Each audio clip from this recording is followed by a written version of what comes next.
Hi, my people. Good morning out there. I believe you have already had a good morning. I'm sure you have had a good morning because here our morning is good and the sun is shining out there. So, today I want us to continue with our topic about leadership gap in the construction industry or on a project or on a construction site. In the last video, like 2 videos behind on this account, I talked about the leadership gap on a construction site or in a construction industry, and we outlined out the effects or the results of that gap or poor leadership on site. And to make a recap, these are the results or effects that we talked about. One, we talked about decisions are delayed. Two, we talked about clients losing their confidence in their projects. Three, we talked about risks that come up and they are ignored. At the end of the day, they become crises.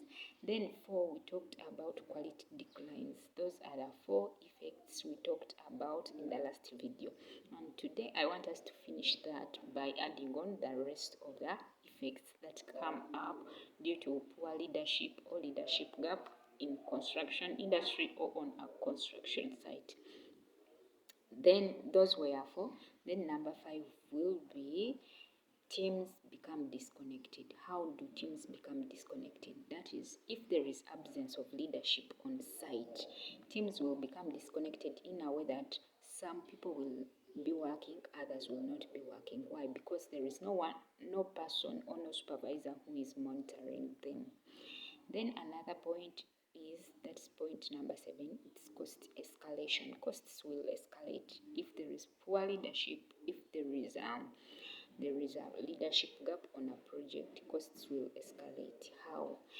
Let's take an example that you have a project, because a project always have the beginning and the end.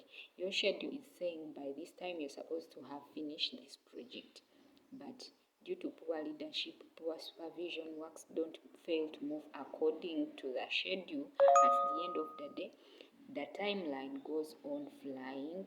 Then when you reach at the deadline, the project is not complete. On some projects, some serious projects, the moment that time reaches and you've not completed the project, you get penalties. And once you get penalties, definitely that's a loss.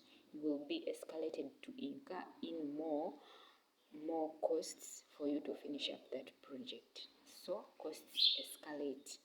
And another point is that projects lose momentum. How do projects lose momentum? Let's say that your supervisor is not always on site. I said I will always give an example of a supervisor, because they are always the leaders on site, apart from the project manager.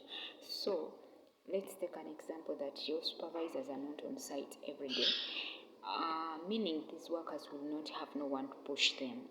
Because for you as a supervisor, you always have a target that today or in 2 days we are supposed to complete such a task.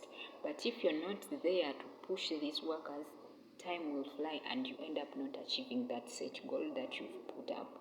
So that's why we say that projects lose momentum in case there is a leadership gap or poor leadership on site. And I will conclude by saying that future of construction is not defined by tallest buildings, but it's defined by the quality of leadership behind that building.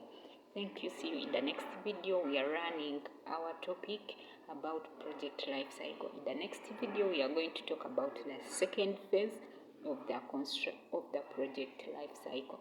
Don't miss it out. It will be the planning phase. See you in the next video. Bye bye. I love you all.